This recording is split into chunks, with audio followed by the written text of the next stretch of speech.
வணக்கம். இது சூப்பர் 60 இன்றைய நாளில் அறிய வேண்டிய அத்தனை செய்திகளையும் 60 நிமிடங்களில் தரக்கூடிய விறுவிறுப்பான தொகுப்பு. முதல் செய்தியாக, சென்னையில் பொது போக்குவரத்தில் மக்கள் எளிதாக பயணிக்கக்கூடிய வகையில் புதிய செயலி அறிமுகப்படுத்தப்பட்டுள்ளது.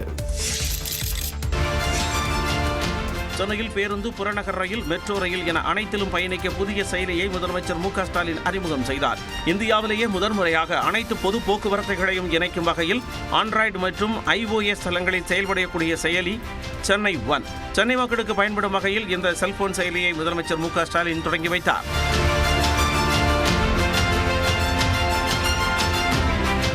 இந்த செயலி அரசு பேருந்து, புறநகர் ரயில், மெட்ரோ ரயில், கேப், ஆட்டோக்களை ஒரே QR பயணச்சீட்டு மூலம் ஒருங்கிணைக்கிறது. இதன் மூலம் பொதுமக்கள் பேருந்துகள், மெட்ரோ மற்றும் புறநகர் ரயில்களில் நிகழ்நேர இயக்கத்தை அறிந்து கொள்ளலாம். UPI அல்லது கட்டண அட்டைகள் வழியாக பயணச்சீட்டுகளை பெற்றிடவும் ஒரே பயணப்பதிவின் மூலம் அனைத்து போக்குவரத்து முறைகளிலும் பயணம் செய்ய முடியும். இச்செயலி ஆங்கிலம், தமிழ், தெலுங்கு, கன்னடம் என பல மொழிகளில் மக்கள் பயன்படுத்திடும் வகையில் உருவாக்கப்பட்டுள்ளது. இனி பொதுமக்கள் பயணச்சீட்டு பெற வரிசையில் காத்திராமல் இந்த செயலி மூலம் எளிதாக கட்டணம் செலுத்தி பயணச்சீட்டை பெற்று பயணம் செய்யலாம் என்று தெரிவிக்கப்பட்டுள்ளது.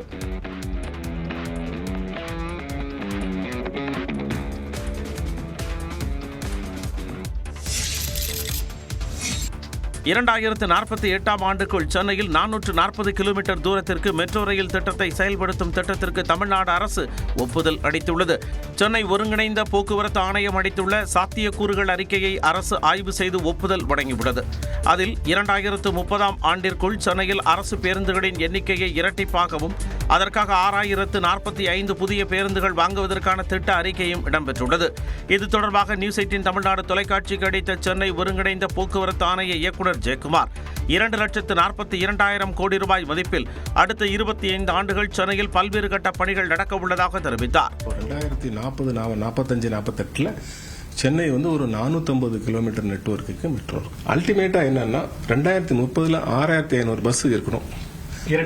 இரட்டிப்பா இருக்கணும் 5 வருஷத்துக்குள்ள. டெல்லியை தொடர்ந்து சென்னையிலும் 450 கிலோமீட்டர் தூரத்திற்கு மெட்ரோ ரயில் திட்டம் செயல்படுத்தப்பட உள்ளதாக தெரிவித்தார். சென்னையில் ஆபரண தங்கத்தின் விலை ஒரே நாளில் 2 முறை உயர்ந்து சவரனுக்கு 1120 ரூபாய் அதிகரித்துள்ளது.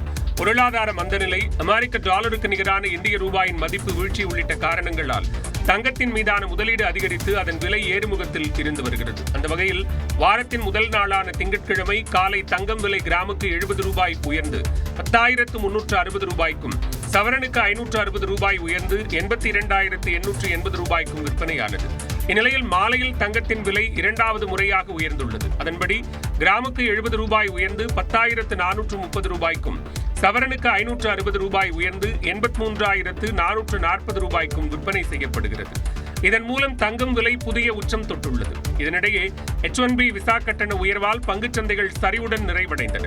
மும்பை பங்குச்சந்தை குறியீடான சென்செக்ஸ் 466 புள்ளிகள் சரிந்து 82,159 புள்ளிகளாக இருந்தது. தேசிய பங்குச்சந்தை குறியீடான நிப்டி 124 புள்ளிகள் சரிந்து 25,202 புள்ளிகளாக நிலை பெற்றது. துறை ரீதியாக IT குறியீடு 2.7%, மருந்துத்துறை 1.2% சரிந்த நிலையில் மின் குறியீடு 1.6%, எண்ணெய் மற்றும் எரிவாயு குறியீடு 0.4% உயர்ந்தன. தங்கம் விலை நாளுக்கு நாள் புதிய உச்சத்தை எட்டி வரும் சூழலில் 1 சவரன் 1.5 லட்சம் ரூபாய் வரை விலை அதிகரிக்க வாய்ப்பு இருப்பதாக தங்க நகை வியாபாரிகள் வேதனை தெரிவித்துள்ளனர். நியூஸ் 18 தமிழ்நாடு தொலைக்காட்சிக்கு பேட்டி அளித்த தங்க நகை தயாரிப்பாளர்கள் சங்க தலைவர் சுரபி கார்த்திக், மக்கள் தங்கத்தை ஆபரணங்களாக வாங்குவதை விட முதலீடு நோக்கத்தில் நாணயங்கள், கட்டிகளாக வாங்குவது அதிகரித்துள்ளதாக கூறினார். நடுத்தர மக்களுக்கு சில யோசனைகளையும் வழங்கினார். எல்லாமே அதாவது கோல்டு, டாலர்ஸ் வகையில் பார்த்தீங்கன்னா $3,720 இருக்குது. கண்டிப்பாக $7,000 வரைக்கும் போகுங்கிறாங்க. ஸோ பவுன் 1.5 லட்ச ரூபாய் வரைக்கும் நிறைய வாய்ப்புகள் இருக்குன்னு சொல்கிறாங்க. நடுத்தர மக்கள் ரொம்பவே டஃப் தான் அவங்களோட இது. பட் இருந்தாலும் இப்போ ஒரு ஆப்பர்ச்சுனிட்டி வந்திருக்கு. கவர்மெண்ட்ல 9 கேரட் கொண்டு வந்திருக்காங்க ஹால்மார்க்கிங். இப்போ ஆல்ரெடி 22 கேரட் ரொம்ப ஃபேமஸாக இருக்கு தமிழ்நாட்டில். ஸோ அவங்க ஆட் பண்ண ஆரம்பிக்கணும். 18, 14, 9 கேரட்ஸில் போயிட்டாங்கன்னா அவங்களுக்கு அந்த வந்துடும். அந்த 3 லட்ச ரூபாய்க்கு 6 பவுன் 7 பவுன் வந்துடும். ஆட்டோமேட்டிக்காக அவங்களும் அந்த யூஸ் பண்ண பழகணும். ஃபர்ஸ்ட் தங்கம் மீதான வரிகளை குறைக்க வேண்டும் எனவும் தங்க நகை தயாரிப்பாளர்கள் கோரிக்கை விடுத்துள்ளனர். அரசும் 6% இருக்கிற இறக்குமதி வரியை 2% பண்ணணும். ஜிஎஸ்டி வரியை அனைத்து மாநிலத்தினுடைய நிதி அமைச்சர்கள் கொண்டதான் ஜிஎஸ்டி குழு. இவங்கள் அனைவரும் சேர்ந்து ஒருமித்த கருத்துடன் அந்த ஜிஎஸ்டி வரியை 1.5% பண்ணாங்கன்னா மக்களுக்கு கண்டிப்பா ஒரு 3000 ரூபாய் ஒரு பவுனுக்கு குறையும். தங்கத்திற்கு இணையாக வெள்ளியின் விலையும் உயர்ந்து வருவது குறிப்பிடத்தக்கது. ஜிஎஸ்டி குறைப்பால் கார் நிறுவனங்கள் விற்பனையில் சாதனை படைத்துள்ளன.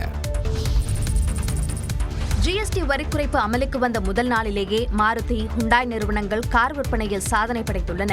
1200 சிசிக்கும் குறைவான பெட்ரோல் எரிவாயு கார்கள், 1500 சிசிக்கும் குறைவான டீசல் கார்களுக்கான ஜிஎஸ்டி வரி குறைப்பு நேற்று முதல் அமலுக்கு வந்துள்ளது. வரி குறைப்பால் மாருதி, டாடா உள்ளிட்ட குறிப்பிட்ட கார்களின் விலை 1.5 லட்சம் ரூபாய் வரை குறைந்துள்ளது. இதன் காரணமாக மக்கள் கார்களை வாங்க ஆர்வம் காட்டி வருகின்றனர். நாட்டின் முன்னணி கார் தயாரிப்பு நிறுவனமான மாருதி ஜிஎஸ்டி வரி குறைப்பு அமலுக்கு வந்த முதல் நாளிலேயே 30,000 கார்களை டெலிவரி செய்து அசத்தியுள்ளது. 35 ஆண்டுகளில் இல்லாத அளவுக்கு ஒரே நாளில் கார்களை விற்பனை செய்திருப்பதாகவும், கடந்த ஆண்டு பண்டிகை காலத்துடன் ஒப்பிடுகையில் தற்போது 50 விழுக்காடு வரை கார் விற்பனை அதிகரித்துள்ளதாகவும் மாருதி நிறுவனம் தெரிவித்துள்ளது. இதேபோன்று ஹுண்டாய் நிறுவனம் நேற்று ஒரே நாளில் 11,000 கார்களை விற்பனை செய்துள்ளது. கடந்த 5 ஆண்டுகளில் இல்லாத அளவாக நேற்று ஒரே நாளில் அதிக அளவில் கார்கள் விற்பனையாகியுள்ளதாக ஹுண்டாய் நிறுவனம் தெரிவித்துள்ளது. ஜிஎஸ்டி வரி குறைப்பை தொடர்ந்து ஆவின் நெய் விலை 2 மாதங்களுக்கு குறைப்பதாக ஆவின் நிர்வாகம் அறிவித்துள்ளது. ஜிஎஸ்டி வரி குறைப்பிற்கு பிறகும் ஆவின் பால் பொருட்கள் விலை குறைக்க வேண்டும் என்று கோரிக்கை எழுந்தது. இந்நிலையில் ஆவின் பால் பொருட்களின் விலையை ஆவின் நிர்வாகம் குறைத்துள்ளது. அதன்படி ஜாரில் அடைத்து விற்கப்படும் 50 மில்லி நெய் 48 ரூபாயிலிருந்து 45 ரூபாயாக குறைக்கப்பட்டுள்ளது. 85 ரூபாய்க்கு விற்கப்படும் 100 மில்லி நெய் இனி 80 ரூபாய்க்கும், 160 ரூபாய்க்கு விற்பனையாகும் 200 மில்லி நெய் 150 ரூபாய்க்கும் விற்பனை செய்யப்பட உள்ளது. இதேபோன்று ஜாரில் விற்கப்படும் 1/2 லிட்டர் நெய் 365 ரூபாயிலிருந்து 345 ரூபாய்க்கும், 1 லிட்டர் நெய் 700 ரூபாயிலிருந்து 660 ரூபாயாகவும் குறைக்கப்பட்டுள்ளது. இதேபோன்று டின் மற்றும் பவுச்சில் விற்கப்படும் நெய் விலையும் குறைக்கப்படுவதாகவும், இந்த விலை குறைப்பு நவம்பர் 30ஆம் தேதி வரை மட்டும் அமலில் இருக்கும் என்றும் ஆவின் நிர்வாகம் தெரிவித்துள்ளது. பன்னீர் மற்றும் சமன்படுத்தப்பட்ட பால் பாக்கெட்டுகள் ஏற்கனவே வழங்கப்படும் சலுகை விலையில் விற்பனை செய்யப்படும் என்று தெரிவிக்கப்பட்டுள்ளது. அரசின் இந்த அறிவிப்பு ஏற்கத்தக்கதல்ல என்று தமிழ்நாடு பால் முகவர்கள் தொழிலாளர்கள் நலச்சங்க தலைவர் பொன்னுசாமி தெரிவித்துள்ளார். அப்படி தள்ளுபடி விலையில விற்பனை செஞ்சிருக்கிற பொருளை மீண்டும் நாங்கள் ஜிஎஸ்டிக்காக விலையை குறைக்கிறோன்ற மாதிரி காரணங்கள் அமைச்சிருக்கிறாங்க. இதுவும் மக்களை முழுமையாக ஏமாற்றக்கூடிய செயல். மற்ற ஆவின் பொருட்களுக்கும் விலையை குறைக்க வேண்டும் என்று அவர் கோரிக்கை விடுத்துள்ளார். குலசேகரப்பட்டினத்தில் புகழ்பெற்ற முத்தாரம்மன் கோவில் தசரா திருவிழா கொடியேற்றத்துடன் தொடங்கியது. தூத்துக்குடி மாவட்டம் குலசேகரப்பட்டினத்தில் உள்ள முத்தாரம்மன் கோவிலில் நடைபெறக்கூடிய தசரா திருவிழா உலக பிரசித்தி பெற்றது. மைசூருக்கு அடுத்தபடியாக இங்குதான் தசரா திருவிழா 10 நாட்கள் வெகு விமர்சையாக நடைபெறும். இந்த திருவிழாவில் தமிழ்நாடு மட்டுமின்றி நாடு முழுவதும் பல்வேறு பகுதிகளில் இருந்து ஏராளமான பக்தர்கள் பங்கேற்று விரதமிருந்து வழிபாடு நடத்துவர். அந்த வகையில் நடப்பாண்டின் தசரா திருவிழா கொடியேற்றத்துடன் தொடங்கியது. கொடி, பட்டம், யானை மீது ஏற்றப்பட்டு முக்கிய வீதிகள் வழியாக உலா வந்து காலை 5 மணி அளவில் கோவிலை வந்தடைந்தது. கொடி பட்டத்திற்கு சிறப்பு பூஜைகள் செய்யப்பட்டு கொடிமரத்தில் ஏற்றப்பட்டது.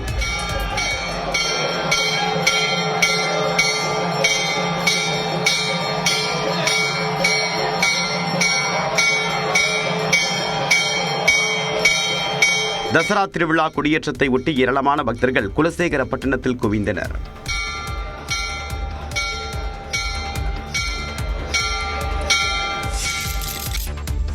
சென்னை மற்றும் புறநகர் பகுதிகளில் இரவு நேரத்தில் பெய்த மழையால் இதமான சூழல் நிலவியது. சென்னையில் கோயம்பேடு, நுங்கம்பாக்கம், வடுவர்கோட்டம், தியாகராய நகர், தேனாம்பேட்டை உள்ளிட்ட பகுதிகளில் பரவலாக மழை பெய்தது.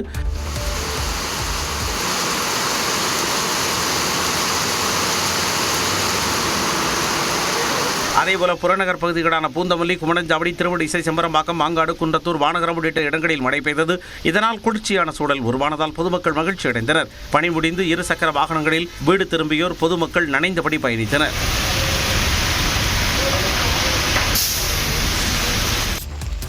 தஞ்சாவூர் மற்றும் அதன் சுற்றுவட்டார பகுதிகளான சூரக்கோட்டை, மருங்குளம், குறுங்குளம் உள்ளிட்ட பல்வேறு பகுதிகளில் சுமார் 1 மணி நேரத்திற்கு மேலாக கனமழை பெய்தது. இந்த மழை காரணமாக சாலைகளில் மழைநீர் வெள்ளம் போல பெருக்கெடுத்து ஓடியது.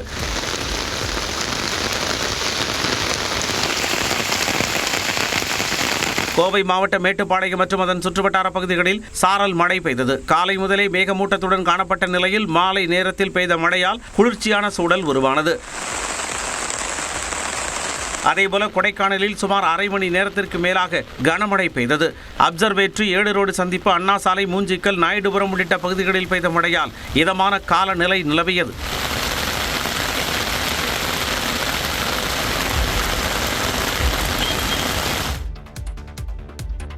இரண்டாயிரத்து 417 செவிலியர் பணியிடங்கள் நிரப்பப்படும் என்று முதலமைச்சர் மு க ஸ்டாலின் உறுதியளித்துள்ளார்.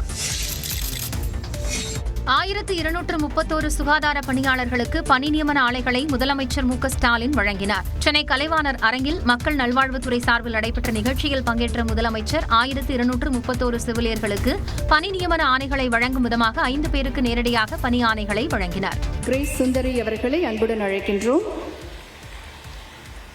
முனியம்மாள் அவர்களை அன்புடன் அழைக்கின்றோம்.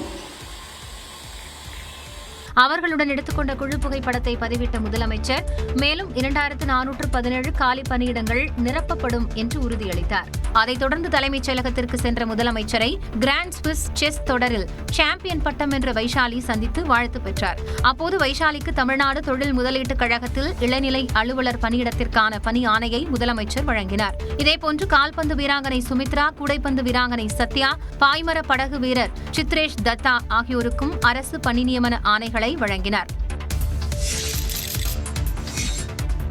கல்வி நிதியை கடந்த 2 ஆண்டுகளாக விடுவிக்காமல் மாணவர்கள் நலனில் மத்திய அரசு அரசியல் செய்ய வேண்டாம் என்று பள்ளிக்கல்வித்துறை அமைச்சர் அன்பில் மகேஷ் பொய்யாமொழி மத்திய அமைச்சர் தர்மேந்திர பிரதானுக்கு பதிலளித்திருக்கிறார். சென்னையில் செய்தியாளர்களை சந்தித்த மத்திய கல்வித்துறை அமைச்சர் தர்மேந்திர பிரதான் மும்மொழி கொள்கை குறித்த செய்தியாளர்கள் கேள்விக்கு மாணவர்கள் நலனில் அரசியல் செய்ய வேண்டாம் என்று பதிலளித்திருந்தார். இதுகுறித்து சிவகங்கையில் செய்தியாளர்களுக்கு பேட்டியளித்த அமைச்சர் அன்பில் மகேஷ், அரசியல் அமைப்பு அட்டவணையில் உள்ள 22 மொழிகளையும் அனைவரும் கற்றுக்கொள்ள வேண்டும் என்பதில் தவறில்லை, ஆனால் அதை கட்டாயப்படுத்தக்கூடாது என்றுதான் நாங்கள் சொல்கிறோம் என்றும் தெரிவித்தார். மாணவர்களை விட அரசியலுக்கு முக்கியத்துவம் தராதீர்கள் அப்படின்றாங்க அவங்க. இல்ல, அதான் அந்த கொள்கை அப்படின்னு வரும்பொழுது அந்த லாங்குவேஜை தவிர்த்து அவங்களால எதுவுமே சொல்ல முடியல. ரொம்ப ஒரு பிடிவாதமாக இருக்கிறார்கள். அது அப்படியே அது வருத்தத்துக்குரியதாக இருக்கின்றது. அதை தான் நாங்கள் அவங்ககிட்ட சொல்கிறோம். தயவுசெய்து மாணவர்கள் நலன் சார்ந்து அரசியல் இதில் செய்ய வேணாம். இத்தனை ஆண்டு காலம் எப்படி ஒவ்வொரு வருஷமும் பிஏபியோடது முடிஞ்சதுக்கு பிறகு நீங்கள் ஃபண்ட் ரிலீஸ் பண்ணிட்டே இருந்தீங்களோ அப்படி ரிலீஸ் பண்ணுங்கள். இந்த லாஸ்ட் 2 இயர்ஸாக மட்டும் ஏன் இவ்வளோ நீங்கள் முரண்டு பிடிக்கிறீங்க அப்படிங்கிறது தெரியல. ஆனால் அரசியல் செய்வது யார் என்பதை நாட்டு மக்கள் பார்த்து. மேலும் தமிழ்நாடு அதிக அளவில் உலகத்தரம் வாய்ந்த மாணவர்களை உருவாக்கியிருப்பதை மத்திய அரசு ஏற்றுக்கொள்ளாமல் மும்மொழி கொள்கையை ஏற்றுக்கொள்ள வேண்டும் என்பது எந்த விதத்தில் நியாயம் என்றும் கேள்வி எழுப்பினார்.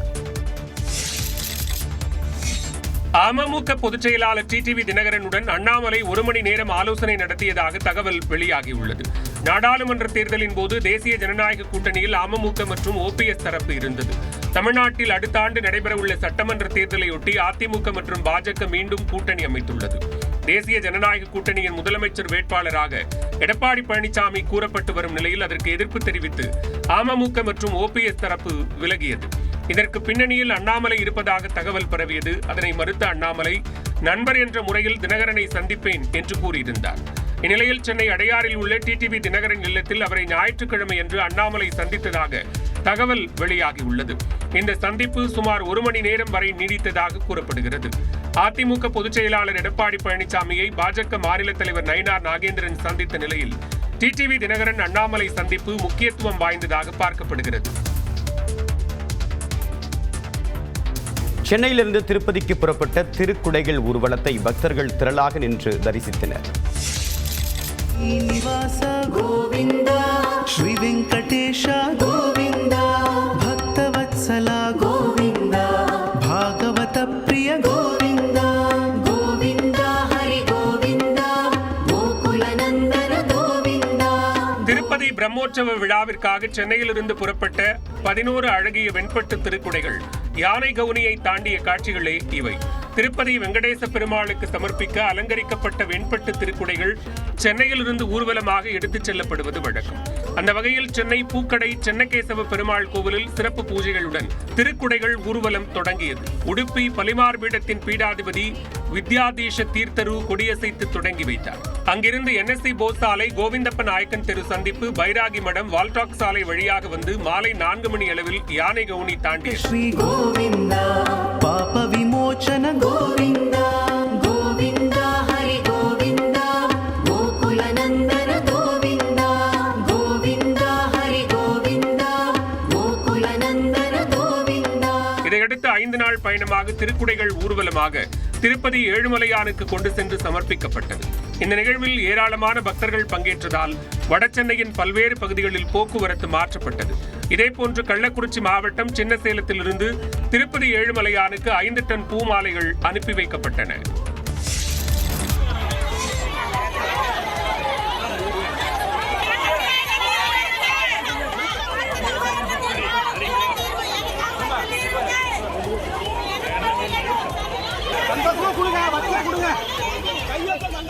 போராட்டத்தில் ஈடுபட்ட பெண்களை கைது செய்ய முயன்ற போது வாகனத்தில் ஏற மறுத்ததால் பெண் ஒருவரை பல்லடம் டிஎஸ்பி ஒருமையில் காட்டமாக திட்டிய காட்சிகளே இவை. திருப்பூர் அருகே குப்பைகளை பாறை குழியில் கொட்டுவதற்கு எதிர்ப்பு தெரிவித்து பொதுமக்கள் சாலை மறியல் போராட்டத்தில் ஈடுபட்டனர். முதலிப்பாளையம் ஊராட்சிக்குட்பட்ட புதுப்பாளையத்தில் பாறைக்குழியில் குப்பைகள் கொட்டுவதற்கு பொதுமக்கள் தொடர்ந்து எதிர்ப்பு தெரிவித்து வருகின்றனர். அதன் ஒரு பகுதியாக ஹவுசிங் யூனிட் காங்கேயம் சாலையில் உள்ள கடைகளை அடைத்து தங்களது எதிர்ப்பை பதிவு செய்தனர். முதலிப்பாளையம் என்ன திருப்பூர் மாநகரின் குப்பை தொட்டியா போன்ற வாசகங்கள் அடங்கிய பேனருடன் போராட்டத்தில் ஈடுபட்டவர்கள் திடீரென சாலை மறியலிலும் ஈடுபட்டதால் காவல்துறையினர் கைது செய்ய முயன்றனர். அப்போது அவர்கள் காவல்துறை வாகனங்களை சிறைப்பிடித்து போராட்டத்தில் ஈடுபட்டதால் காங்கேயம் சாலையில் போக்குவரத்து பாதிக்கப்பட்டது.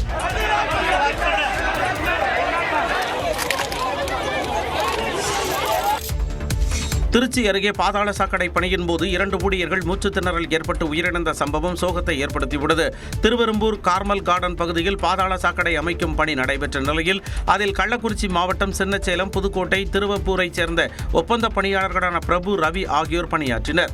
இதில் பாதாள சாக்கடைக்குள் பிரபு தவறி விழுந்ததாக கூறப்படும் நிலையில் அவரை மீட்க ரவியும் உள்ளே இறங்கியதாக கூறப்படுகிறது.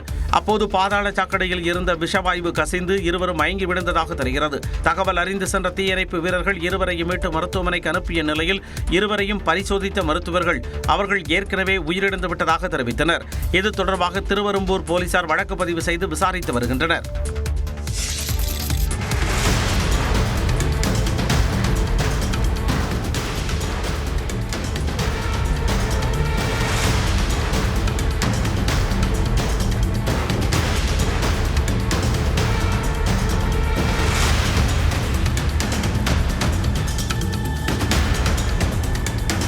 ஈரோடு மாவட்டம் பெருந்துறையில் திருநாய் குறுக்கே வந்ததால் இருசக்கர வாகனத்தில் சென்ற இருவர் நிலைத்திடுமாறி கீழே விழுந்து நூலிழையில் உயிர் தப்பிய காட்சிகளே இவை. குன்னத்தூர் சாலையில் சுற்றித் திரிந்த நாய் ஒன்று திடீரென்று இருசக்கர வாகனத்தின் குறுக்கே பாய்ந்ததில் இருவர் கீழே விழுந்தனர். இதனால் பின்னால் வந்த கார் மீது பேருந்து மோதி விபத்திற்குள்ளானது. தலைக்கு வந்தது தலைப்பாகையோடு போனது என்பதைப் போல நூலிழையில் இருவரும் உயிர் தப்பினர். தூத்துக்குடி மாவட்டம் எட்டயபுரம் அருகே கட்டுப்பாட்டை இழந்த அரசு விரைவு பேருந்து இருசக்கர வாகனம் பழுது பார்க்கக்கூடிய நிலையத்திற்குள் புகுந்தது. அந்தியூரிலிருந்து திருச்செந்தூருக்கு 40 பயணிகளுடன் சென்ற அரசு பேருந்து விபத்தில் சிக்கிய நிலையில் ஓட்டுநருக்கு லேசான காயம் ஏற்பட்டது. நல்வாய்ப்பாக பயணிகளுக்கு பாதிப்பு ஏதும் ஏற்படாத நிலையில் விபத்து குறித்து காவல்துறையினர் விசாரணை மேற்கொண்டு வருகின்றனர்.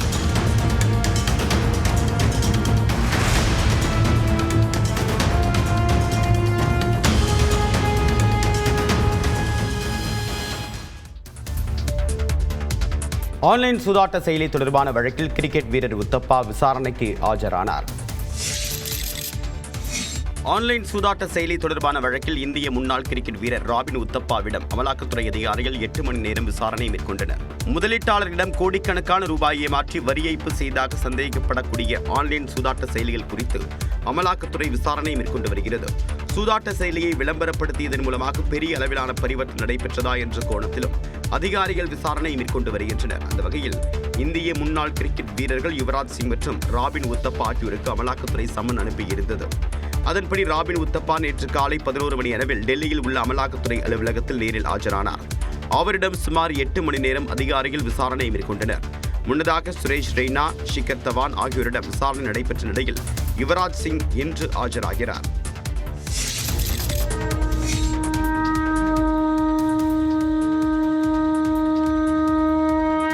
நவராத்திரியையொட்டி திருச்சியில் அகோரிகள் தங்கள் உடல் முழுவதும் திருநீறு பூசிக்கொண்டு சிறப்பு யாக பூஜை நடத்தினர். அரியமங்கலத்தில் உள்ள ஜெய் அகோரகாளி கோயிலில் நவராத்திரி விழாவின் முதல் நாளில் சமயபுரம் மாரியம்மன் அலங்காரத்தில் மூலவர் காளி பக்தர்களுக்கு காட்சியளித்தார். தொடர்ந்து நள்ளிரவில் அகோரிகள் தங்கள் உடல் முழுவதும் திருநீறு பூசிக்கொண்டு பூஜை நடத்தினர். இதேபோன்று வட மாநிலங்களில் நவராத்திரி விழா களை கட்டியுள்ளது. மத்திய பிரதேச மாநிலம் போபாலில் நவராத்திரியையொட்டி புரி ஜெகநாதர் கோயில் வடிவில் துர்கா பூஜை பந்தல் அமைக்கப்பட்டுள்ளது. மின்னொளியில் ஜொலித்த துர்கா பூஜை பந்தலை பக்தர்கள் ஆர்வமுடன் கண்டு ரசித்தனர். டெல்லியில் உள்ள ஜாண்டேவாலன் கோயிலில் நவராத்திரி விழாவின் 2வது நாளான இன்று காலை சிறப்பு பிரார்த்தனை நடைபெற்றது. முன்னதாக டெல்லியில் சிறைச்சாலை சாலையில் உள்ள சந்தோஷி மாதா கோயிலில் நடைபெற்ற நவராத்திரி விழாவில் முதலமைச்சர் ரேகா குப்தா கலந்து கொண்டு வழிபாடு நடத்தினார்.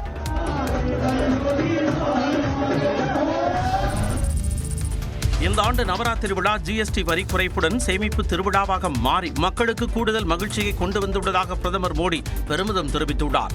இது தொடர்பாக நாட்டு மக்களுக்கு எழுதியுள்ள திறந்த மடலில் ஜிஎஸ்டி வரி குறைப்பு சீர்திருத்தம் காரணமாக சேமிப்பு பெருகும் என கூறியுள்ள பிரதமர் விவசாயிகள், பெண்கள், இளைஞர்கள், நடுத்தர வர்க்கத்தினர் மற்றும் வர்த்தகர்கள் என பல்வேறு தரப்பினருக்கும் ஜிஎஸ்டி 2.0 பயனுள்ளதாக அமையும் என குறிப்பிட்டுள்ளார். இதன் மூலம் நாட்டின் வளர்ச்சியும் தொழில் முதலீடுகளும் கணிசமாக அதிகரித்து அனைத்து மாநிலங்களும் ஏற்றம் பெறும் என்றும் கூறியுள்ளார். இனிமேல் 5% மற்றும் 18% என இரு ஜிஎஸ்டி வரி அடுக்குகளை இருக்கும் என்றும், உணவு, மருந்து, சோப்பு, டூத்பேஸ்ட், இன்சூரன்ஸ் உள்ளிட்டவை இனி வரிகள் இன்றியோ அல்லது குறைந்தபட்ச வரியான 5% கிடைக்கும் என்றும் தெரிவித்துள்ளார்.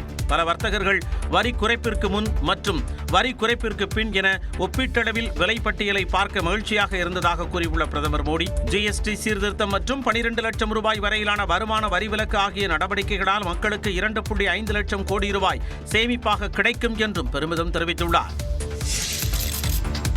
தொகுதிகள் குறைவாக இருப்பதால் காங்கிரஸ் ஆட்சியின் போது வடகிழக்கு மாநிலங்கள் புறக்கணிக்கப்பட்டதாக பிரதமர் நரேந்திர மோடி குற்றம் சாட்டியுள்ளார். அருணாச்சல பிரதேச தலைநகர் இட்டாநகரில் நடைபெற்ற நிகழ்ச்சியில் சுமார் 5100 கோடி ரூபாய்க்கு மேற்பட்ட பல்வேறு வளர்ச்சி திட்டங்களுக்கு பிரதமர் அடிக்கல் நாட்டினார். முன்னதாக அவருக்கு பாரம்பரிய தொப்பியை முதலமைச்சர் பெமா காண்டு அணிவித்தார்.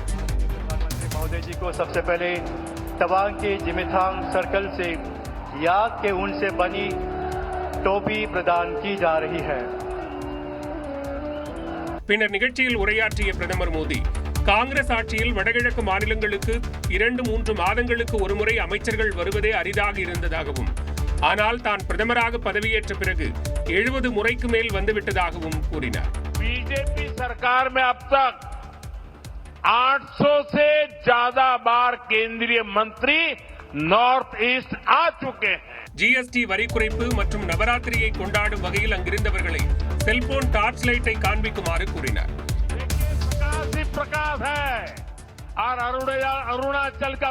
பின்னர் இட்டாநகர் சாலைகளில் ரோட் ஷோ சென்ற பிரதமருக்கு மக்கள் உற்சாக வரவேற்பு அளித்தனர்.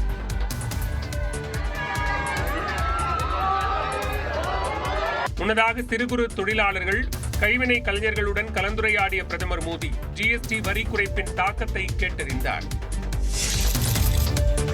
ஹைதராபாத்தில் கொட்டி தீர்த்த கனமழையால் சாலையில் பெருக்கெடுத்து ஓடிய மழைநீரில் சிக்கி வாகன ஓட்டிகள் கடும் அவதிக்குள்ளாகினர்.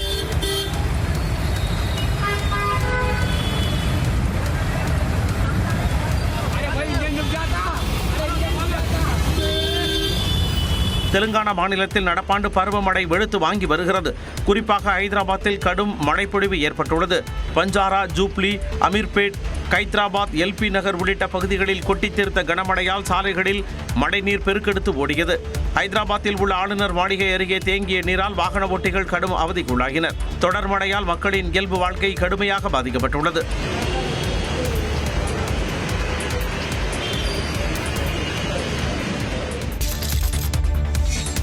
இந்திய பொருட்களுக்கு 50% வரி, H1B விசா கட்டண உயர்வு உள்ளிட்ட பிரச்சனைகளுக்கு மத்தியில் அமெரிக்க வெளியுறவு அமைச்சர் மார்கோ ரூபியோ, இந்திய வெளியுறவு அமைச்சர் ஜெய்சங்கர் ஆலோசனை நடத்தினர். நியூயார்க்கில் நடைபெறும் ஐநா பொதுக்கூட்டத்தில் கலந்து கொண்டுள்ள மத்திய வெளியுறவு அமைச்சர் ஜெய்சங்கர் அமெரிக்க வெளியுறவு அமைச்சர் மார்கோ ரூபியோவை சந்தித்து பேசினார்.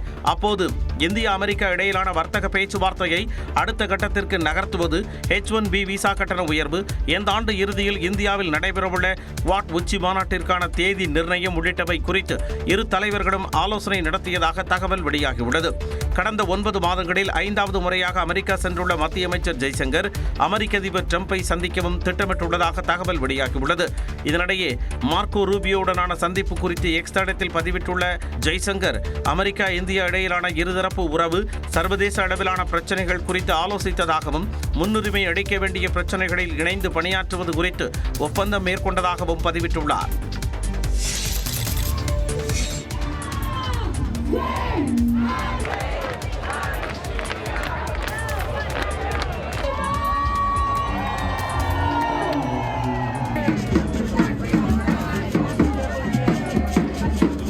அரசுக்கு எதிராக பிரேசிலின் முக்கிய நகரங்களை போராட்டக்காரர்கள் ஸ்தம்பிக்க வைத்த காட்சிகளை இவை. 2023ஆம் ஆண்டு தேர்தலில் அதிபராக இருந்த போல்சனாரே தோல்வியடைந்ததால் அவரது ஆதரவாளர்கள் அரசு கட்டடங்களுக்குள் நுழைந்து சேதப்படுத்தினர். மேலும் ஆட்சி கவிழ்ப்பு சதி செய்ததாக குற்றம் சாட்டப்பட்டு முன்னாள் அதிபர் ஜெயிர் போல்சனாரேவுக்கு 27 ஆண்டுகள் சிறை தண்டனை விதிக்கப்பட்டது. ஆனால் போல்சனாரே மற்றும் கைது செய்யப்பட்ட அவரது ஆதரவாளர்களுக்கு பொது மன்னிப்பு வழங்கக்கூடிய மசோதா அந்நாட்டு நாடாளுமன்றத்தில் அவசரமாக நிறைவேற்றப்பட்டது. இதற்கு எதிர்ப்பு தெரிவித்து ரியோ, சாப்போலோ, பிரேசிலியாவில் போராட்டம் நடைபெற்றது. இதில் லட்சக்கணக்கானோர் பங்கு பெற்றனர்.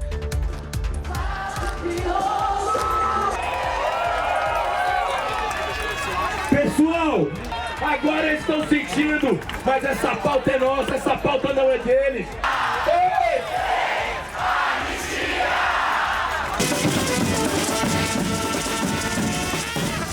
கொள்ளையர் மசோதா என்றும் நீதித்துறை அத்துமீறல் என்றும் கூறி போராட்டக்காரர்கள் கோஷங்கள் எழுப்பினர். பிரிட்டன், ஆஸ்திரேலியா, கனடாவை தொடர்ந்து பிரான்சும் பாலஸ்தீனத்தை தனி நாடாக அங்கீகரித்தது. இஸ்ரேல் ஹமாஸ் இடையிலான போரால் பாலஸ்தீன மக்கள் கொன்று குவிக்கப்படக்கூடிய நிலையில் பாலஸ்தீனத்தை தனி நாடாக அறிவிக்க கோரி சர்வதேச குரல் எழுந்தது. இதையடுத்து பிரிட்டன், ஆஸ்திரேலியா, கனடா உள்ளிட்ட நாடுகள் பாலஸ்தீனத்தை தனி நாடாக அறிவித்தது. இந்நிலையில் ஐநா கூட்டத்தில் பேசிய பிரான்ஸ் அதிபர் இமானுவேல் மேக்ரான் பாலஸ்தீனத்தை தனி நாடாக அறிவிப்பதாகவும் இஸ்ரேல் பாலஸ்தீன நாடுகள் அமைதி பேச்சுவார்த்தைக்கு திரும்ப வேண்டும் என்றார். Je déclare que la France reconnaît aujourd'hui l'État de Palestine. Emmanuel மேக்ரானின் அறிவிப்பை அடுத்து பாரிஸில் உள்ள ஈஃபில் கோபுரத்தில் இஸ்ரேல் பாலஸ்தீன கொடிகள் காட்சிப்படுத்தப்பட்டன.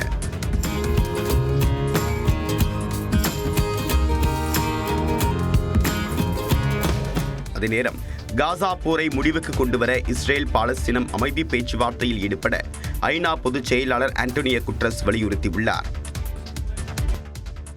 கிராம நிர்வாக உதவியாளர் பணியிடத்தில் பிற்படுத்தப்பட்டோர், தாழ்த்தப்பட்டோர் மற்றும் பழங்குடியினருக்கான வயது வரம்பு உயர்த்தப்பட்டுள்ளது. கிராம உதவியாளர் பதவிக்கான வயது உச்சவரம்பு 2 ஆண்டுகள் உயர்த்தி தமிழ்நாடு அரசு உத்தரவிட்டுள்ளது. தமிழ்நாடு முழுவதும் காலியாக உள்ள 2299 கிராம உதவியாளர் பணியிடங்களை நிரப்புவதற்காக கடந்த ஜூன் மாதம் அறிவிப்பு வெளியானது. மாவட்ட ஆட்சியர்கள் மேற்பார்வையில் வருவாய்த்துறை உயர் அதிகாரிகள் தேர்வு பணிகளை மேற்கொண்டு வந்த நிலையில் இந்த பணிகள் ஞாயிற்றுக்கிழமை இரவு நிறுத்தி வைக்கப்பட்டன. இந்நிலையில் கிராம உதவியாளர் பதவிக்கு வயது உச்சவரம்பை தளர்த்தி வருவாய்த்துறை செயலாளர் அமுதா உத்தரவிட்டுள்ளார். கொரோனா காலத்தில் பிறப்பிக்கப்பட்ட உத்தரவு அடிப்படையில் கிராம உதவியாளர்கள் தேர்வில் அனைத்து பிரிவினருக்கும் தலா 2 ஆண்டுகள் கூடுதல் வயது வரம்பு தளர்வு வழங்கப்படுவதாக அவர் அறிவித்துள்ளார்.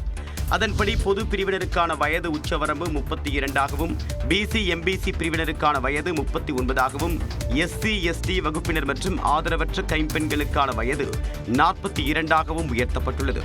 இந்த புதிய வயது உச்சவரம்பு அடிப்படையில் கிராம உதவியாளர் பணியிடங்களுக்கு விண்ணப்பங்கள் வரவேற்கப்பட்டு தகுதி அடிப்படையில் பணியிடங்கள் ஒதுக்கப்படும் என்றும் எதிர்பார்க்கப்படுகிறது.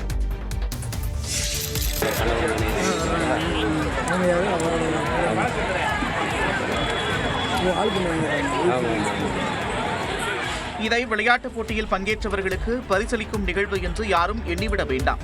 போராட்டத்தில் பங்கேற்ற மக்களுக்கு முன்னாள் அமைச்சர் ஆர்பி உதயகுமார் வாளி வழங்கும் காட்சிகள் தான் இது.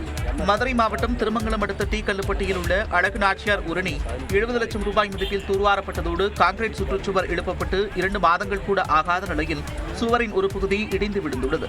இதனால் முறைகேடு நடந்ததாக குற்றம் சாட்டி பொதுமக்கள் மற்றும் அதிமுகவினருடன் முன்னாள் அமைச்சர் ஆர்பி உதயகுமார் தர்ணா போராட்டத்தில் ஈடுபட்டார். மேற்கொள்றதுக்கு அவர் துணை முதலமைச்சர் வரலாம், ஆனா அது கண்துடைப்பு நாடகமா இருக்கக்கூடாது. இப்ப நீங்க உண்மையிலே இப்ப இந்த தரமற்ற பணிகளை மேற்கொண்டிருக்காங்கல்ல. போராட்டத்தில் பங்கேற்றவர்களுக்கு வாளி பரிசீலிக்கப்பட்டதை அறிந்து பொதுமக்கள் பலர் கூடினர். இதனால் வரிசையில் நிற்க வைத்து அவர்களுக்கு வாளி வழங்கப்பட்டது. இதற்கிடையே வரிசையில் வராமல் குறுக்கே வந்து வாளியை பெற முயன்ற நபரை ஆர்பி உதயகுமார் தள்ளிவிட்டதும் அரங்கேறியுள்ளது.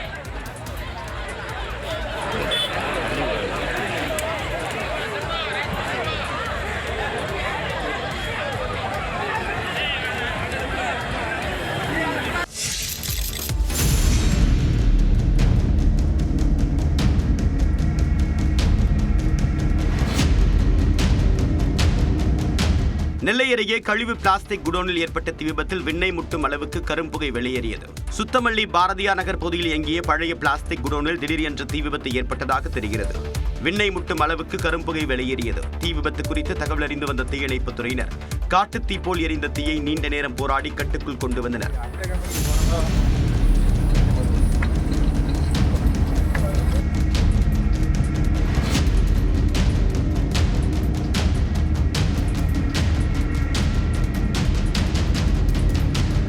ஏறத்தாழ 10 கிலோமீட்டர் தூரம் வரை கரும்புகை வெளியேறிய நிலையில் தீ விபத்து எப்படி ஏற்பட்டது, விபத்து ஏற்பட்ட இடத்தின் உரிமையாளர் யார் என்று போலீசார் விசாரணை மேற்கொண்டு வருகின்றனர். அனைத்து கலைகளுக்கும் சமமான இடம், முக்கியத்துவம் கிடைக்க வேண்டும் என்று துணை முதலமைச்சர் உதயநிதி ஸ்டாலின் தெரிவித்துள்ளார். சென்னை நந்தம்பாக்கம் வர்த்தக மையத்தில் ஆதி கலைக்கோள் பயிற்சி பட்டறை நிகழ்ச்சியை உதயநிதி ஸ்டாலின் குத்துவிளக்கேற்று தொடங்கி வைத்தார். அப்போது சமூக நீதி விடுதி மாணவர்களின் கலை படைப்புகள், பாரம்பரிய இசைக்கருவிகளை பார்வையிட்டவர் இசைக்கருவிகளை பல்வேறு விதமாக வாசிப்பதையும் ரசித்து கேட்டார்.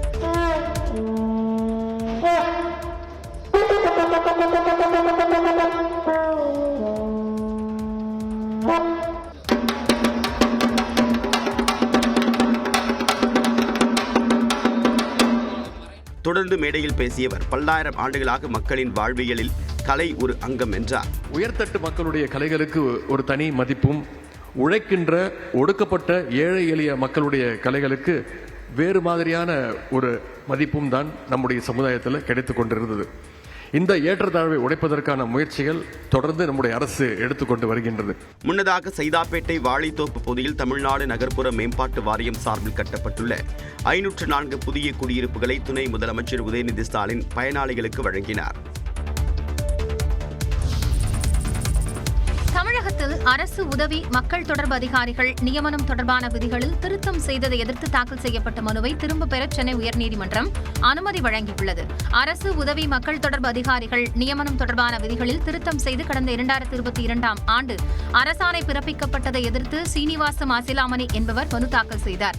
இதை விசாரித்த சென்னை உயர்நீதிமன்றம் அரசாணைக்கு தடை விதித்தது. இந்நிலையில் சட்டமன்ற தேர்தலில் ஆதாயம் அடையும் நோக்கில் திமுக ஐடி பிரிவைச் சேர்ந்தவர்களை உதவி மக்கள் தொடர்பு அதிகாரிகளாக நியமிக்க முயற்சிப்பதாக கூறி அதிமுகவைச் சேர்ந்த இன்பதுரை உயர்நீதிமன்றத்தில் மனு தாக்கல் செய்திருந்தார்.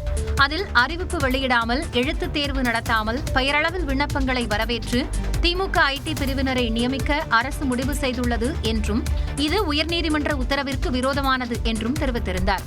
இந்த நியமனத்தை அனுமதித்தால் அரசு வேலையை எதிர்பார்த்து காத்திருக்கும் தகுதியானவர்களுக்கு பாதிப்பை ஏற்படுத்தும் என்றும், சட்டவிரோத நியமனத்தை தடுக்கவும் சீனிவாச மாசிலாமணி தாக்கல் செய்த வழக்கில் தன்னையும் ஒரு தரப்பாக சேர்க்க உத்தரவிட வேண்டும் என்றும் கோரியிருந்தார். இந்த மனுக்கள் நீதிபதி வினோத்குமார் முன்பு விசாரணைக்கு வந்தபோது சீனிவாச மாசிலாமணி சார்பில் ஆஜரான வழக்கறிஞர் மனுவை திரும்பப் பெற அனுமதிக்க வேண்டும் என கோரிக்கை வைத்தார். இடையிட்டு மனுதாரரான இன்பதுரை தரப்பில் ஆஜரான வழக்கறிஞர் மனுவை திரும்பப் பெற அனுமதித்தால் அதிகாரிகள் நியமனத்தில் முறைகேடு நடக்க வாய்ப்பு இருப்பதாக கூறினார். இதை கேட்ட நீதிபதி முறைகேடு நடந்தால் நீதிமன்றத்தை நாடலாம் என இன்பதுரை தரப்பிற்கு அனுமதி அளித்ததோடு மனுவை திரும்பப் பெற சீனிவாச மாசிலாமணி தரப்பிற்கு அனுமதி அளித்து தள்ளுபடி செய்து உத்தரவிட்டார். சென்னை ஆளுநர் மாளிகையில் நவராத்திரி குழு விழாவை ஆளுநர் RN ரவி தொடங்கி வைத்தார். கிண்டியில் உள்ள ஆளுநர் மாளிகையில் நடப்பாண்டுக்கான நவராத்திரி குழு திருவிழா வரக்கூடிய அக்டோபர் 1ஆம் தேதி வரை நடைபெறுகிறது. விழாவை தொடங்கி வைத்த ஆளுநர் RN ரவி தன்னுடைய மனைவியுடன் குழுவை பார்வையிட்டார்.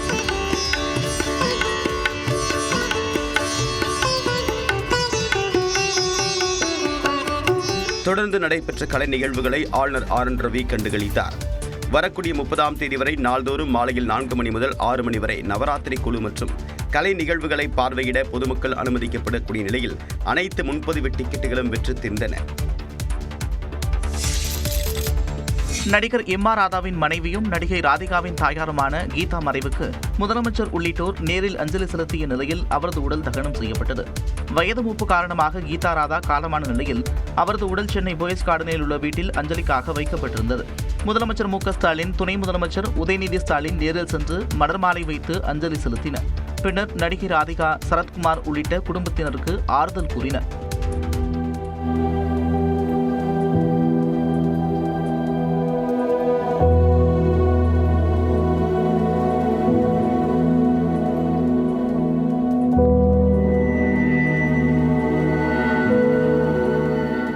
வீரமணி, சசிகலா, ஜெயக்குமார், தமிழிசை, சீமான் உள்ளிட்ட அரசியல் கட்சியினரும் இறுதி மரியாதை செலுத்தினர். நடிகர்கள் விஜயகுமார், சிவகுமார், பிரபு, நாசர், நடிகைகள் மீனா, நளினி, சோபனா, இயக்குனர் ரவிக்குமார் உள்ளிட்ட திரை உலகினர் பலரும் நேரில் சென்று அஞ்சலி செலுத்தி ராதிகா, நிரோஷாவுக்கு ஆறுதல் கூறியபோது அவர்கள் கண்கலங்கினர்.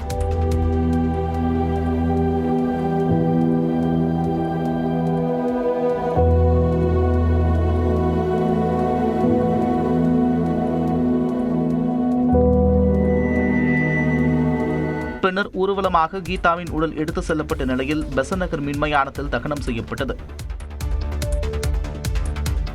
முதலமைச்சரை பற்றி பேசும்போது கண்ணியத்துடன் பேச வேண்டும் என்று விஜய்க்கு சபாநாயகர் அப்பாவு அறிவுறுத்தியுள்ளார். தாவேக தலைவர் விஜயை பாஜக இயக்குவதாக சபாநாயகர் அப்பாவு விமர்சித்துள்ளார். நெல்லையில் செய்தியாளர்களிடம் பேசிய அவர், அரசியல் அடிச்சுவடு தெரியாமல் விஜய் அகந்தையோடு பேசுவதாகவும் சாடினார். கொஞ்சம் அகந்தை அதிகமா இருக்கு வார்த்தையில. அந்த அகந்தை இருக்கக்கூடாது. என்ன தைரியத்துல இந்த அகந்தை வருதோ தெரியல. ஏன்னா கட்சி ஆரம்பிக்க சொன்னது புஷி ஆனந்துக்கு அமித்ஷா சொல்லி அது மூலமா தான் ஆரம்பிச்சதாட்டு.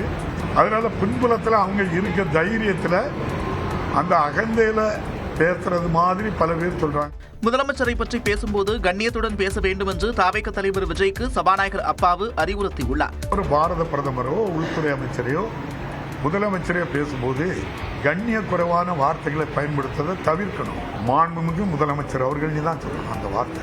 அவருடைய பெயரை சொல்லி அழைக்கக்கூடிய இந்த சினிமாவில் பேசுற மாதிரி டயலாக் எல்லாம் பண்றத மக்கள் விரும்பல. தனது பரப்புரைக்கு போடும் கட்டுப்பாடுகளை பிரதமர் வருகையின் போது போட முடியுமா என்று விஜய் கேட்டதற்கு, பிரதமருக்கான வழிகாட்டு நெறிமுறைகள் வேறு, விஜய்க்கான வழிகாட்டு நெறிமுறைகள் வேறு என்று அப்பாவு பதிலளித்தார்.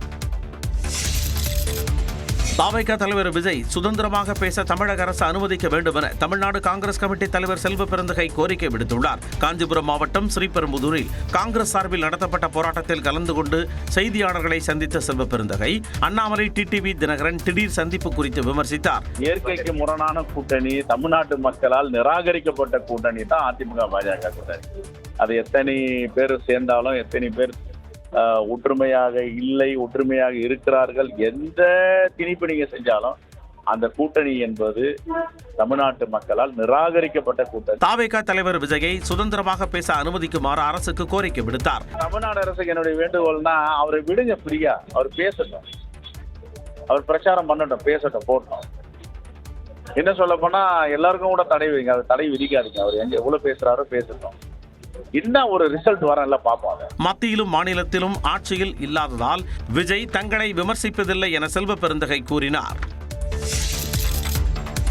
தனது பிரச்சார சுற்றுப்பயண தொடக்க விழாவில் பங்கேற்க பாஜக தேசிய தலைவர் ஜே.பி. நட்டாவுக்கு அழைப்பு விடுத்ததாக நயினார் நாகேந்திரன் தெரிவித்துள்ளார். தமிழக சட்டப்பேரவை தேர்தலை முன்னிட்டு வரும் அக்டோபர் 12ஆம் தேதி மதுரையில் தனது பிரச்சார சுற்றுப்பயணத்தை தமிழக பாஜக தலைவர் நயினார் நாகேந்திரன் தொடங்க உள்ளார். அதையொட்டி டெல்லி சென்ற நயினார் நாகேந்திரன் மோதிலால் நேரு மார்க் பகுதியில் உள்ள ஜே.பி. நட்டா இல்லத்தில் அவரை சந்தித்து பேசினார். அப்பொழுது தனது சுற்றுப்பயணம் தொடர்பான விவரங்களை நட்டாவிடம் நயினார் நாகேந்திரன் அளித்ததாக சொல்லப்படுகிறது. தனது சுற்றுப்பயண துவக்க விழாவில் தேசிய தலைவர்களை கலந்து கொள்ள அழைப்பு விடுப்பது தொடர்பாகவும் ஆலோசித்ததாக கூறப்படுகிறது. பின்னர் செய்தியாளர்களை சந்தித்த அவர் தனது பிரச்சார தொடக்க விழாவில் பங்கேற்பது குறித்து விரைவில் தெரிவிப்பதாக ஜே.பி. நட்டா கூறியதாக தெரிவித்தார். 12ஆம் தேதி இங்கே வந்து கலந்துக்கணும்னு சொல்லி அவங்களோட ரிக்வெஸ்ட் கொடுத்திருக்காங்க. மத்திய உள்துறை அமைச்சர் அமித்ஷாவை இம்முறை சந்திக்க நேரம் கேட்கவில்லை என்றும் அவர் கூறினார்.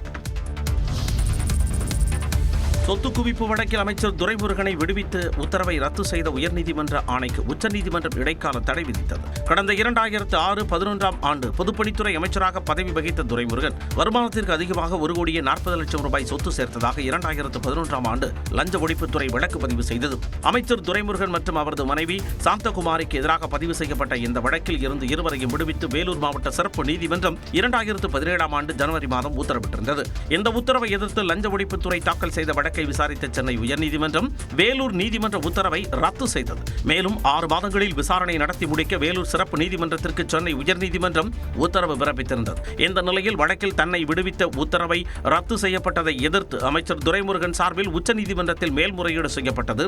இந்த மனு நீதிபதி தீபங்கர் தத்தா தலைமையிலான அமர்வில் விசாரணைக்கு வந்தது. அப்போது சென்னை உயர்நீதிமன்ற உத்தரவுக்கு இடைக்கால தடை விதித்த நீதிபதி கீழமை நீதிமன்றத்தில் நடைபெறும் விசாரணைக்கும் தடை விதித்து உத்தரவிட்டு தமிழ்நாடு லஞ்ச ஒழிப்புத்துறை பதிலளிக்க ஆணையிட்டு விசாரணையை ஒத்திவைத்தனர்.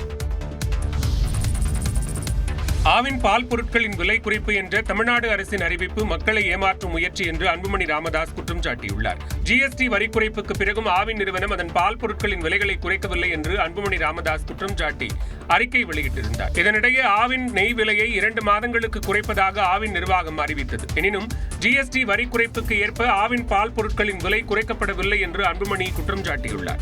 ஆவின் பால் பொருட்களின் அதிகபட்ச விற்பனை விலையில் எந்த மாற்றத்தையும் செய்யாத ஆவின் நிறுவனம் ஜிஎஸ்டி வரி எந்த அளவுக்கு குறைக்கப்பட்டுள்ளதோ அதற்கு ஏற்றவாறு அடிப்படை விலையை உயர்த்தியிருப்பதாக குறிப்பிட்டுள்ளார். அதாவது 1 கிலோ நெய்யின் அடிப்படை விலையை 625 ரூபாயிலிருந்து 669 ரூபாயாக உயர்த்தி அத்துடன் குறைக்கப்பட்ட ஜிஎஸ்டி வரியான 31 ரூபாயை சேர்த்து விற்பனை செய்வதாகவும் குற்றம் சாட்டியுள்ளார்.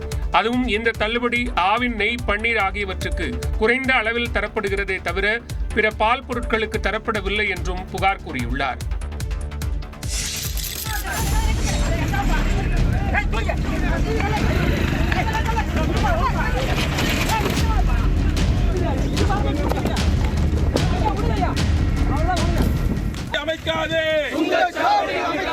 புதுச்சேரி நாகப்பட்டினம் புறவழிச்சாலையில் பாகூர் சேலிமேட்டில் சுங்கச்சாவடி அமைப்பதை எதிர்த்து நடத்தப்பட்ட போராட்டத்தின் காட்சிகள்தான் இவை.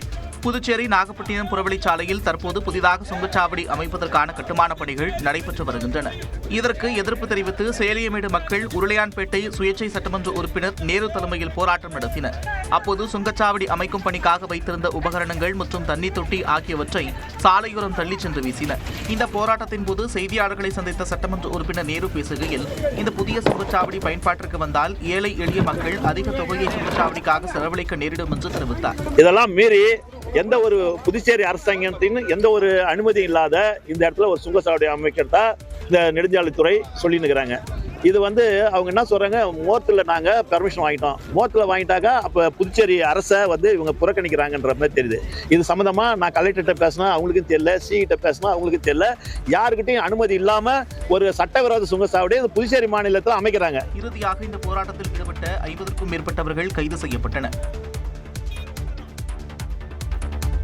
போதைப்பொருள் வைத்திருந்ததாக சென்னையில் திரைப்பட இயக்குனர் பிடிபட்டுள்ளார். சென்னை வானகரத்தில் மெத்தபெட்டமைன் போதைப்பொருள் வைத்திருந்த சினிமா இயக்குனர் உள்ளிட்ட 4 பேர் கைது செய்யப்பட்டனர். சென்னை மற்றும் புறநகர் பகுதிகளில் மெத்தபெட்டமைன், கஞ்சா உள்ளிட்ட போதைப் பொருட்கள் அதிக அளவில் புழக்கத்தில் இருப்பதாக போதைப்பொருள் நுண்ணறிவு பிரிவு அதிகாரிகளுக்கு ரகசிய தகவல் கிடைத்தது. அதன் அடிப்படையில் வானகரம் டோல்கேட் சர்வீஸ் சாலையில் கடந்த வியாழக்கிழமை கண்காணிப்பில் ஈடுபட்டனர். அப்போது சந்தேகத்திற்கு இடமளிக்கும் வகையில் வந்த காரை மடக்கி சோதனை செய்ததில் காருக்குள் போதைப் பொருட்கள் இருந்தது தெரிய வந்தது. இதனையடுத்து காரில் வந்த 3 பேரை கைது செய்து சிறையில் அடைத்ததோடு அவர்கள் கொடுத்த தகவலின் அடிப்படையில் வளசரவாக்கத்தைச் சேர்ந்த பவன்குமார், ஆசிக் பாஷா, ஆறுமுகம், சினிமா இயக்குனரும் நடிகருமான பிரபாகரன் ஆகிய 4 பேரை கைது செய்தனர். அவர்களிடமிருந்து 5 கிராம் மெத்தபெட்டமைன், 12 போதை மாத்திரைகள், 2 செல்போன்கள், ஒரு எடை மிஷின் ஆகியவை பறிமுதல் செய்யப்பட்டன. சிவகங்கை மாவட்டம் சிங்கம்புணரி அருகே பட்டப்பகலில் வீடு புகுந்து 25 சவரன் தங்க நகைகளை கொள்ளையடித்தவர்களை போலீசார் தேடி வருகின்றனர். அணைக்கரைப்பட்டி கிராமத்தை சேர்ந்த சரவணன் என்பவர் சிங்கம்புணரியில் உள்ள பிரியாணி கடையில் வேலை பார்த்து வருகிறார். இந்நிலையில் சம்பவத்தின் போது சரவணன் வழக்கம் போல் பணிக்கு சென்ற நிலையில் அவருடைய மனைவி சுமதி வீட்டை பூட்டிவிட்டு அதன் சாவியை வீட்டின் முன் இருக்கக்கூடிய இருசக்கர வாகனத்தில் வைத்துவிட்டு ஆடு மாடுகளை மேய்ச்சலுக்கு அழைத்து சென்றுள்ளார். இது அனைத்தையும் நோட்டமிட்ட மர்ம நபர்கள் சுமதி சென்றதும் வீட்டின் சாவியை எடுத்து பீரோவை திறந்து 25 சவரன் தங்க நகைகளை திருடிச் சென்றனர். வீடு திரும்பிய சுமதி வீட்டின் முன்பக்க கதவு மற்றும் பீரோ திறக்கப்பட்டு அதிலிருந்து நகை காணாமல் போயிருப்பதைக் கண்டு அதிர்ச்சியடைந்தார். இது தொடர்பாக கிடைத்த புகாரில் சம்பவ இடத்திற்கு வந்த போலீசார் சிசிடிவி காட்சிகளை ஆய்வு செய்து கொள்ளையர்களை தேடி வருகின்றனர். கல்வியில் சிறந்த தமிழ்நாடு நிகழ்ச்சியில் தெலுங்கானா முதலமைச்சர் ரேவந்த் ரெட்டி பங்கேற்க இருப்பதாக அரசு செய்தி தொடர்பாளர் அமுதா IAS தெரிவித்துள்ளார். சென்னையில் செய்தியாளர்களிடம் பேசிய அவர், வரும் 25ஆம் தேதி சென்னை நேரு விளையாட்டு அரங்கில் இந்த விழா நடைபெற இருப்பதாக கூறினார். இந்த விழாவில் நான் முதல்வன், தமிழ் புதல்வன், புதுமை பெண் உள்ளிட்ட 7 திட்டங்களை உள்ளடக்கி இந்த சிறப்பு நிகழ்ச்சி நடைபெறும் என்றும் தெரிவித்தார். செப்டம்பர் 25ஆம் தேதி கல்வியில் சிறந்த தமிழ்நாடு என்ற தமிழ்நாட்டின் மாபெரும் கல்வி சாதனையின் கொண்டாட்டம் நடைபெற உள்ளது. இந்த முக்கியமான நிகழ்வில் தெலுங்கானா முதலமைச்சர் அவர்களை சிறப்பு விருந்தினராக நமது அரசாங்கம் அவர்களை அளித்துள்ளது. இந்த ஆண்டுக்கான 25-26 ஆண்டுக்கான புதுமை பெண் மற்றும் தமிழ் புதல்வன் ஆகிய திட்டங்களுக்கான ஃபண்ட் ரிலீஸும் அந்த மாணவருக்கான 1000 ரூபீஸ் தரக்கூடிய இது ஏற்பாடு. தேசிய கல்வி நிறுவனங்களில் ஒவ்வொரு ஆண்டும் பயிலும் தமிழ்நாடு மாணவர்களின் எண்ணிக்கை அதிகரித்துக் கொண்டு வருவதாகவும் அரசு செய்தி தொடர்பாளர் அமுதா IAS தெரிவித்தார். மக்கள் பணத்தை பயன்படுத்தி தலைவர்களுக்கு சிலை அமைக்கக்கூடாது என்று உச்சநீதிமன்றம் திட்டவட்டமாக தெரிவித்துள்ளது. நெல்லை மாவட்டம் வள்ளியூர் காய்கறி சந்தை நுழைவுவாயில் அருகே முன்னாள் முதலமைச்சர் கருணாநிதியின் வெண்கல சிலை மற்றும் பெயர் பலகை அமைக்க பேரூராட்சி நிர்வாகம் தீர்மானம் நிறைவேற்றியது.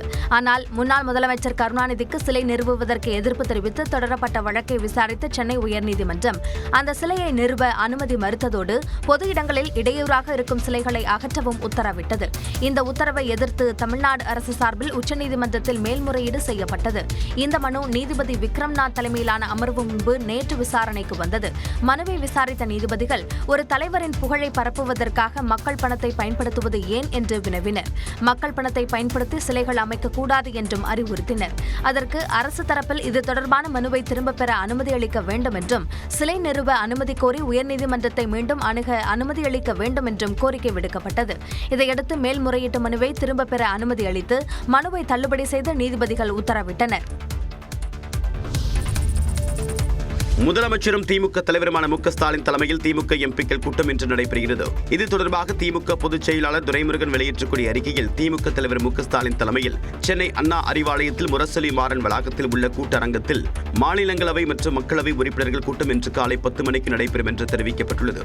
மேலும் இந்த கூட்டத்தில் திமுக மக்களவை மற்றும் மாநிலங்களவை உறுப்பினர்கள் தவறாது கலந்து கொள்ள வேண்டும் என்று பொதுச் செயலாளர் துரைமுருகன் தெரிவித்துள்ளார்.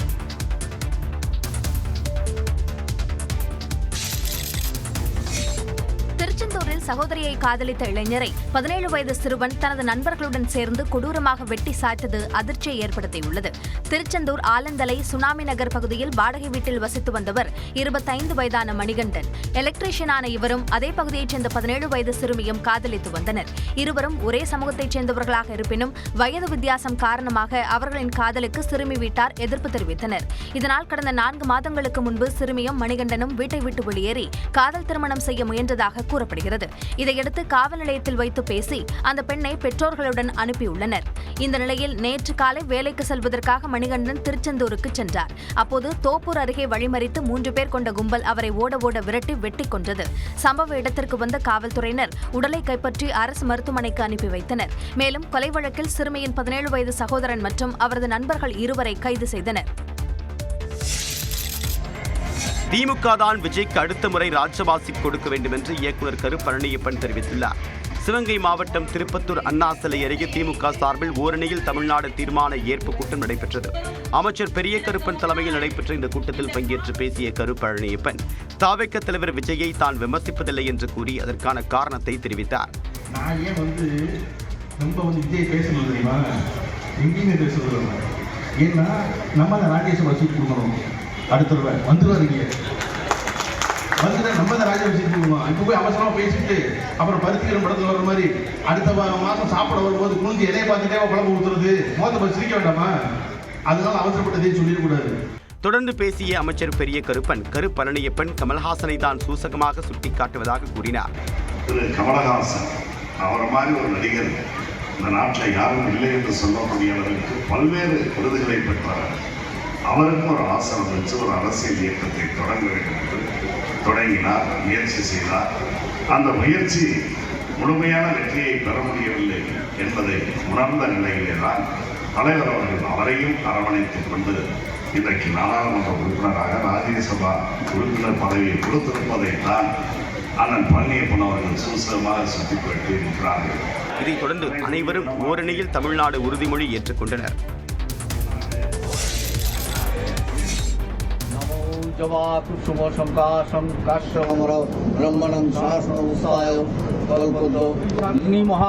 திரிபுராவின் முக்கிய அடையாளங்களில் ஒன்றான திரிபுர சுந்தரி கோயிலில் பிரதமர் மோடி வழிபாடு நடத்தினார். மாநிலத்தின் கோமதி மாவட்டத்தில் உதய்பூர் நகரில் அமைந்துள்ளது திரிபுர சுந்தரி அம்மன் கோயில். 51 சக்தி பீடங்களில் ஒன்றாக பக்தர்கள் வழிபடும் திரிபுர சுந்தரி அம்மன் கோயில் 500 ஆண்டுகள் பழமையானது. இந்த கோயில் வளாகத்தில் மத்திய அரசின் பிரசாத் திட்டத்தின் கீழ் மேம்பாட்டு பணிகளை பிரதமர் மோடி தொடங்கி வைத்தார்.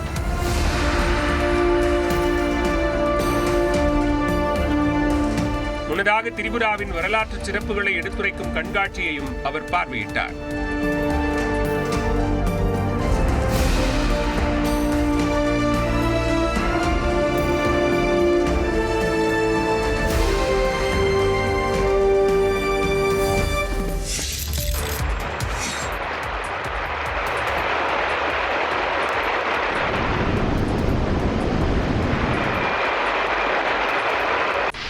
நாட்டின் கேக்கியான் மாகாணத்தை சக்தி வாய்ந்த புயல் புரட்டி போட்ட காட்சிகள்தான் இவை. ரஹாசா புயல் தாக்கத்தால் பிலிப்பைன்ஸ், தைவான் நாடுகளில் கனமழை கொட்டி தீர்த்தது. பிலிப்பைன்ஸின் வடகிழக்கு பிராந்தியத்தில் உள்ள கேக்கியான் மாகாணத்தில் மணிக்கு 260 கிலோமீட்டர் வேகத்தில் சூறாவளி காற்றுடன் பலத்த மழை கொட்டி தீர்த்தது.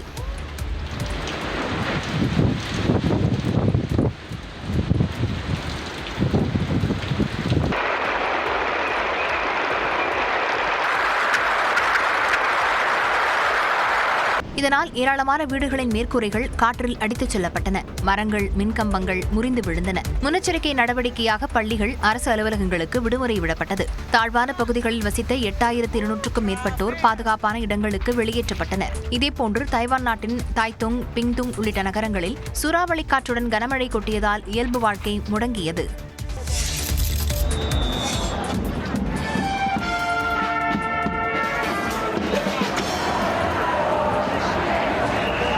பாலஸ்தீனத்திற்கு ஆதரவாக இத்தாலியில் நடந்த பிரம்மாண்ட போராட்டத்தின் காட்சிகள் தான் இவை.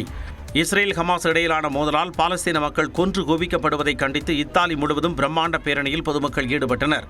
போல்கனா, மிலன் உள்ளிட்ட நகர சாலைகளில் திரண்ட மக்கள் இஸ்ரேல், இத்தாலி மற்றும் ஐரோப்பிய ஒன்றியத்திற்கு எதிராக முழக்கம் எழுப்பினர்.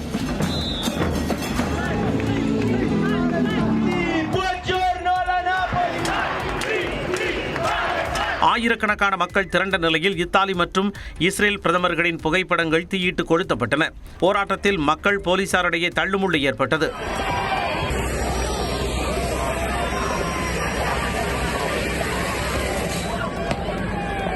போராட்டத்தில் ஈடுபட்டவர்களை தண்ணீரை பீச்சு அடித்தும் தடியடி நடத்தியும் போலீசார் விரட்டினர்.